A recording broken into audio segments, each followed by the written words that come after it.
পৌঁছাচ্ছে না। তাই গোটা রাজ্যের পুলিশ মিলে ওদের কাছে যা তথ্যের ভান্ডার পেশ করে দিয়েছে, ওরা তার মধ্যেই ঘোরাঘুরি করতে চাইছে। সিপিআইএম পার্টি লাল ঝান্ডা এটা স্পষ্ট করে বলে দিয়েছে, রাজ্যের পুলিশ যা তথ্য পরিবেশন করেছে তার উপরে ঘোরাঘুরি করলে চলবে না, সমস্ত কিছু টেনে এনে বার করতে হবে। আর দ্রুততার সাথে যারা দোষী তাদেরকে শাস্তি দেওয়ার ব্যবস্থা করতে হবে। যদি না পারেন, রাজ্যের মানুষের কাছে নিজেদের মান সম্মান বাঁচানোর দায় আপনাদের। ওনারা বলেছেন যে আমরা দেখছি, আমরা সবটা শেষ পর্যন্ত দেখব।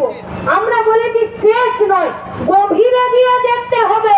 শুরুর দিন থেকে এখন পর্যন্ত যারা তথ্য প্রমাণ লোপাট করতে চাইছে সেই হিসাবে আমরা একথাও আজকে আপনাদের সামনে পরিষ্কার আমাদের পার্টি বলেছেন, বিচার দ্রুততার সাথে চাওয়ার জন্য যা সহযোগিতা লাগে শুধু আমাদের কর্মীরা নয়, গোটা রাজ্যের মানুষ করবে। কিন্তু আপনাদের কাজে দ্রুততা নিয়ে আসতে হবে, কর্মতৎপরতা নিয়ে আসতে হবে।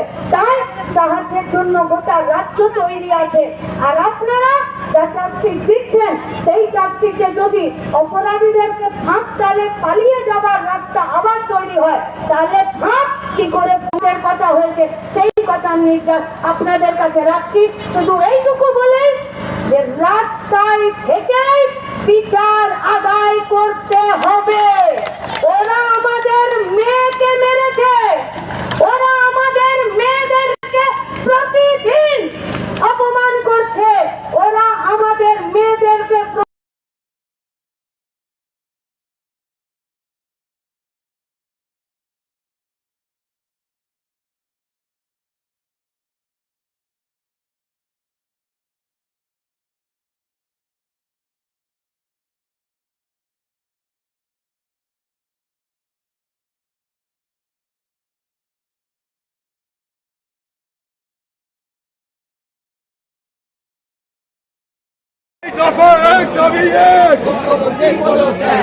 জনতা রাজপথে মুখ্যমন্ত্রী হুঁশিয়ার, জনতা রাজপথে মুখ্যমন্ত্রী হুঁশিয়ার। এই নির্লজ্জ মুখ্যমন্ত্রী জবাব দাও, জবাব দাও। এই আর্টিকেলের মূল পান্ডাদের লুকোনো হলো কেন? নির্লজ্জ মুখ্যমন্ত্রী জবাব দাও। এই কার চর্চে সমস্ত তথ্য গোপন করা হলো, অবদার্থ পুলিশ মন্ত্রী জবাব দাও। এই কার স্বার্থে ষড়যন্ত্রকারীদের লুকোনো হলো, অবদার্থ পুলিশ মন্ত্রী জবাব দাও। এই কার স্বার্থে অপরাধীদের আড়াল করা হচ্ছে, মুখ্যমন্ত্রী জবাব দাও। এই কার স্বার্থে অপরাধীদের লুকোনো হচ্ছে, স্বরাষ্ট্রমন্ত্রী জবাব দাও। এই জবাব তোমায় দিতে হবে। শহরে রাজপথ কাঁপিয়ে এই মিছিল চলবে।